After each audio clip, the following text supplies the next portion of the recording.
From Amateur Radio Newsline Report number 1960, these are the Ham Nation headlines for Wednesday, April 15, 2015. The ARRL has told the FCC that amateur radio and vehicular radar systems can coexist in the 76 to 81 gigahertz band.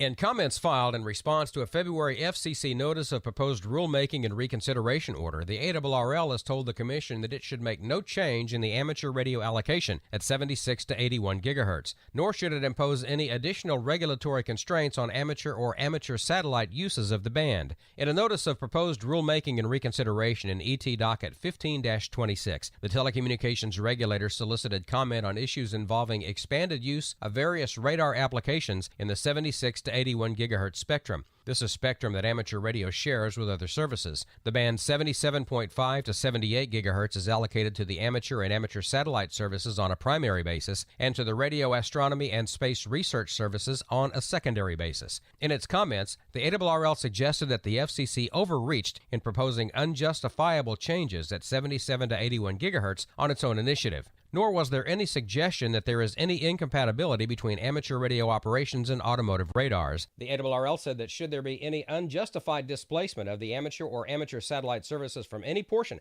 of the 76 to 81 gigahertz band, the FCC should allocate equivalent spectrum for those services. The Northern California DX Foundation has announced a grant of $50,000 to the VK0EK Heard Island de-expedition plan for this coming November. In its April 2nd press release, the NCDXF noted that Heard Island has moved up to the number 5 position on the Club Log Most Wanted list after the recent Navassa Island was completed. Within the last year, the Northern California DX Foundation has given $175,000 in grants to operations in Iran, the Andaman, Navassa, Eritrea, South Sandwich, South Georgia, Chesterfield Islands, and now Heard Island. It will also be lending its support to a yet unannounced de-expedition, which will be in or near the top 10 most wanted. The DX Foundation has been doing this for the past 42 years. It adds that the credit for these large grants goes to contributors, individuals, and clubs who believe in supporting it. More is on the web at www.ncdxf.org. Skeeter Nash, N5ASH. What do you get when you take a bunch of hams, sprinkle in a few old Wi-Fi routers, and mix thoroughly with Boy Scouts? Food for the hungry. A small band of amateur radio volunteers in Utah's Salt Lake Valley successfully used a broadband Wi-Fi network set up on the 2.4 gigahertz amateur band to help coordinate the Boy Scouts of America's Scouting for Food project on March 21st. Scouting for Food is the Boy Scouts' annual community services event in which Scouts collect items for a food bank. Local radio amateurs provide both voice and digital mode communication. This year, for the first time, they used a Broadband Hamnet system that coupled modified wireless router gear on amateur frequencies to create a peer-to-peer Wi-Fi network to share audio and video over the food bank's location. Broadband Hamnet is a descendant of the former ARRL High-Speed Multimedia, or HSMM, working group efforts, earlier known as the Hinternet. It was pioneered by the late John Champa, K80CL, and others in the early 2000s. AMSAT has a new book coming out aimed at those of you just getting into amateur satellites.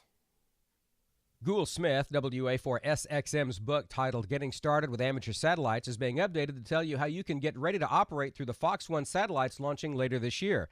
Additional chapters in the book tell you about tracking software, orbital mechanics, antennas, radios, Doppler tuning, and operating techniques. Going beyond brief descriptions and Hamfest flyers, this book will provide a complete reference for new satellite users to assemble a basic station and to make your first satellite contacts.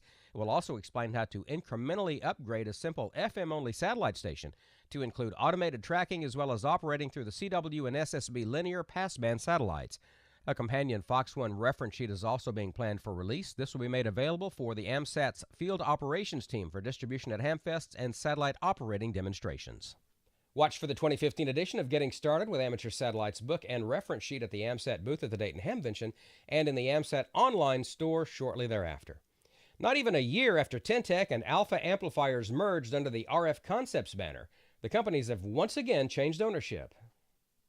RKR Designs, LLC of Longmont, Colorado, announced on April 2nd that it has acquired the two brands. RKR Designs leadership includes Ken Long, N0QO, Richard Gall, and Rich Danielson. Long has over 20 years in the electronics and amateur radio industries. He will serve as president and chief executive officer of the new company. Gall and Danielson of QSC Systems in Longmont have been a successful contract manufacturer for over 2 decades. That company has been building alpha amplifiers for more than 5 years and boards for 10-Tech gear since RF Concepts bought the company last year. RKR Designs LLC is a privately held company. A media release says that RKR plans to expand the product lines while continuing to service their customers.